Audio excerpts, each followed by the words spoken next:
오늘은 그러면은 16화 30대 연금 운용 전략에 대해서 한번 얘기해 볼게요. 지금 제프가 결국에 30대니까 본인이 어느 정도 돈을 넣으실 수 있다고 생각을 하세요? 글쎄요. 이게 저도 보면은 이제 20대 때 뭐 한 10% 아니면 많으면 뭐 20%까지도 말씀하셨는데 저 개인적으로 한 10% 정도만 넣으면 되지 않을까라고 생각을 하고 있습니다.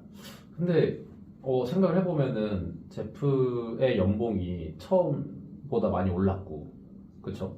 그리고 생각보다 가처분 소득도 많이 늘은 상태고, 그리고 옛날에 비해서는 소비도 많이 줄었을 거고, 그리고 목돈이 필요한 시대도 어느 정도 좀 지나가고 있지 않나라고 생각이 들거든요. 어떠세요? 저는 이제 목돈이 필요한 거는 이제 저는 이제 주택 청약을 해가지고 그 청약에 대한 잔금 치대 날짜가 다가오고 있거든요. 그래서 이제 일단 목돈 모으는 게 일단은 있어서 그렇게 현금성으로 이제 많이 모으는 게 좀 많다 보니까 좀 비용 그 정도 생각했던 것 같아요. 근데 사실 이제 35, 45 이렇게 되는 세대들이 어느 정도 좀 기존에 열심히 일하면서 목돈도 좀 모아놓은 세대이기도 하고, 그리고 이제 제프 같은 경우는 좀 청약 같은 것도 있긴 하지만 이게 그런 게 좀 어느 정도 끝난 세대들이 꽤 있거든요. 이쯤에 나이가 들어가기 시작하면은 이제 결혼을 해가지고 운이 좋아서 이렇게 부모님한테 도움을 받아서 이렇게 집을 사고 했다라고 하면은, 그래서 이 나이대 분들한테는 제가 추천드리고 싶은 거는 본인의 연봉에서 최대로 세액공제를 받을 수 있는 금액을 알아내서 그만큼 넣으셨으면 좋겠다라고 추천을 드리고 싶어요. 왜냐면 이게 최대로 넣을 수 있는 돈이 한 1,800만 원이라고 하지만 지금 그래도 35 이렇게 되어 있으면은 은퇴까지 한 25년 이상 남은 시점인데, 지금부터 1,800씩 꾸준히 넣는다라고 하면은 되게 많은 돈이 들어가기도 하고 엄청 미래에 받을 수 있는 돈이라서 현실적으로 좀 불가능하다라는 생각이 들거든요. 근데 다만 최대로 이제 이 세액공제를 받을 수 있는 금액이 한 500에서 900선에서 이제 선택이 될 거예요. 그러다 보면은 이제 1년 만약에 저희가 연봉이 한 20대에 연봉 10% 20% 넣었을 때보다는 한 두세 배 정도 시드를 높일 수 있는 금액이다라고 생각은 듭니다. 근데 그나마 제가 이제 이렇게 조금 금액을 높이라라고 말씀을 드리는 이유는, 사실 아직도 저희가 30대이긴 하지만 퇴직까지는 25년에서 15년 이상 남았고, 그리고 이 15년에서 25년 이상 남았다라는 뜻은 이 경기의 변동성을 피해갈 수 있는 기회가 아직 가능성이 많다라는 의미이긴 하거든요. 근데 이게 잘 생각을 해보시면은 시간이 좁으면 내가 빼야 되는 시점이 다가오니까 너무 공격적으로 하거나 했을 때 빠져있는 시기에 빼야 될 수 있는데, 이거를 조금 기간이 많이 남아있을 때 좀 이렇게 장기로 투자를 했을 때 내가 생각보다 받아갈 수 있는 금액이 커지거든요. 그렇기 때문에 지금 이 세대부터는 돈을 좀 늘려라. 다만 최대로는 넣지 마라. 너무 부담스럽기도 하고 또 나중에 받을 때까지 시간이 너무 오래 걸리기 때문에입니다. 그렇다라고 하면은 지금부터는 이제 만약에 내가 포트폴리오를 짠다고 할 때는 어떻게 짜보고 싶으세요? 30대? 이 35, 45세다라고 생각을 하고 한번 포트폴리오를 어떻게 짜면 좋을까 고민해 보시면 좋을 것 같아요. 일단 연금을 IRP를 통한 나의 기대 목표, 재무적 목표가 있을 것 같아요. 분명히.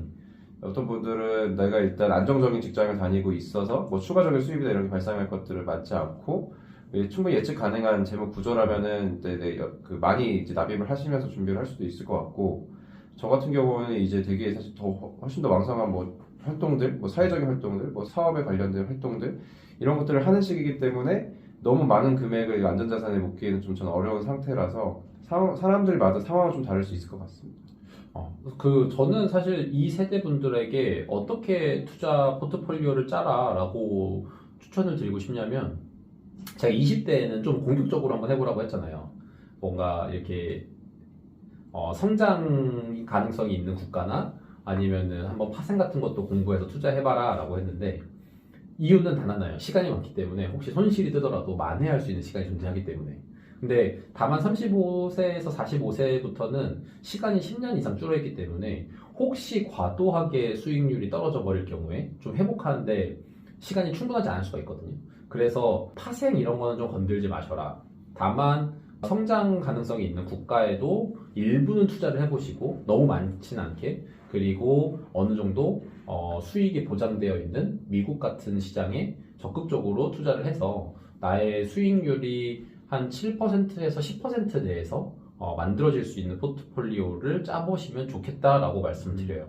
왜냐면 사실 뭐 45세부터 시작한다라고 하더라도 아직 15년 이상 남았고, 제가 지난번에 말씀드렸던 7년 7%로 가면은 아직 2번 이상은 더블링을 맞을 수 있는 세대거든요. 근데 이 나이대에 너무 보수적으로 투자를 가져간다? 라고 하면은 생각보다 수익률도 안 나오고, 내가 은퇴했을 때 괜히 가입했나? 이거 너무 내가 다른 거에 투자했었을 때 나았을 것 같은데, 이런 생각이 드실 수 있기 때문에 조금은 공격적으로, 다만 파생과 같이 좀 위험할 수 있는 것들은 최소한으로 하거나 아니면 건들지 말자, 이렇게 추천을 드리고 싶습니다. 근데 뭐 사실 성향은 이제 내가 어떻게 투자하고 싶은지는 결정을 하는 거긴 한데, 만약에 내가 잘 모를 때는 함부로 건들면 안 된다라는 측면에서, 그리고 이 시기에 계신 분들이 좀 수익률이 너무 과도하게 꺾여버리면은 좀 만회할 만한 만큼의 시간이 남지 않았다라는 거를 말씀드리고 싶습니다. 네, 그러면은 오늘은 30대에 대한 투자 전략은 여기까지 해보고, 여기에서 하나 말씀드리고 싶은 거는 30대의 투자 전략은 시드는 늘리고 좀 적극적인 투자를 하자 라고 말씀을 드릴 수 있을 것 같아요. 네, 그러면 지호였습니다. 네, 제프였습니다.